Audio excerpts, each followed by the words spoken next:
බලන්නකො මේ පළතුර මොකක්ද කියලා ඔයා කාලා තියෙනවද? මේකේ නම පර්සිමන්.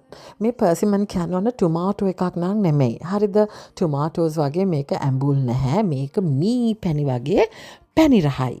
ඒ වුණාට මේක මේ තැඹිලි පාට ලස්සනට දිලිසුනාට ඔයාට මේක දැම්මම කන්න බෑ. මේක මොකද ඉදිලා නැහැනේ. ඉදෙනවා නම් මේක අල්ලලා බැලුවාම හොඳට මෙලෙකට දැනෙන්න ඕනේ. එහෙමනම් විතරයි ඔයාට එක කන්න පුළුවන්. මේ වගේ අමු පර්සිමන් ඔයාට බේක් කරලා කන්න පුළුවන් සලඩ් එකකට දාලා. හැබැයි ඇත්තම කියන්නද ඒක එච්චර රහ නැහැ.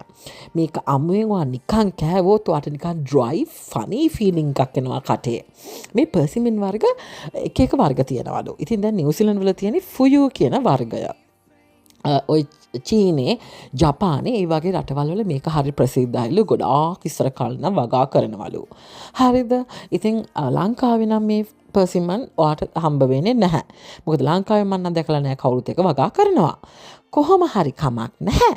ඉතින් මේ පර්සිමන්ස් ඔන්න ලැබුණොත් හොඳ කොහොම හරි අවස්ථාවක් ලැබුණොත් කන්න. තව දෙයක් කියන්න ඕනේ. පර්සිමන් ගහ ගන්නවද? ඒක හරිම ශක්තිමත්. ඒකේ තියෙන ඒකේ වුඩ් වලින් ඔය මේ මොනවාද බිලියඩ් කියුස්ටික් එක තියෙන ඒවා ඔය මියුසිකල් ඉන්ස්ට්‍රුමන්ට්ස් වල එක එක පාර්ට්ස් හදන්න ප්‍රයෝජනයට ගන්නවා. මොකද ඒක හරි හයිය හොඳ වුඩ් එකක්ලු. කොහොම හරි කමන්නේ. මේ පර්සිමන් ට්‍රී එක අපේ ලංකාවේ අඹ ගහක් වගේ. ගොඩාක් උසට යන්නේ නැහැ. කොටම්බ ගස් තියෙන්නේ ඒව ගන්න තමයි පර්සිමන් ගස් හැදෙන්නේ.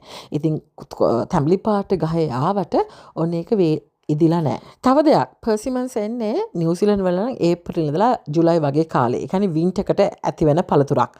ඉතින් වෙන රටවල් වල මේ ඒගොල්ලන්ගේ වින්ටර් කාලේට හැදෙනවා ඇති. නිව්සීලන්ත වල ඔයා ගන්නවා නම් ඔයාට හම්බ වෙන්නේ මේ වින්ටර් සීසන් එකේ විතරයි.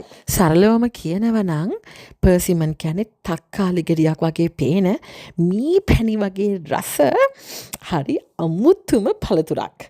ඉතින් දැන් මේකේ ගාන ගැනත් කියන්න ඕනේ. මේක කිලෝ එකක් $8.99 වලින්. ඉතින් රුපියල් වලින් බැලුවොත් රුපියල් 1800ක් වගේ කිලෝ එකක්. ඉතින් පර්සිමන්ස් කාලා තියෙන අය කියන්නකෝ ඒකේ රහ කොහොමද කියලා.